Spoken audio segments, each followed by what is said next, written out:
aspect of it. And unfortunately, as we know from him appearing on my show and just some of the stuff he did on his own social media, he overdid things. And when you overdo things, and you put a tremendous strain on your body, obviously negative ramifications can result. Bostin Loyd, dead at the age of 29. So, sobrang bata pa ni Bostin. Ito yung isa sa napanood ko dati na YouTuber.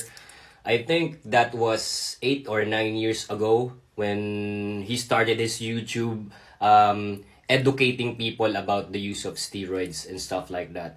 So, 1 year ago, nagkaroon din siya ng kidney problem. So, maybe isa rin yan sa cause of death niya. Actually, wala pang pinaka-cause of death dahil pinag-aaralan pa, nasa autopsy pa. Pero nung pumunta siya sa kusina after ng workout niya, magpe-prepare sana siya ng pagkain, bigla na lang siyang bumagsak, sabi nung kasama niya sa bahay.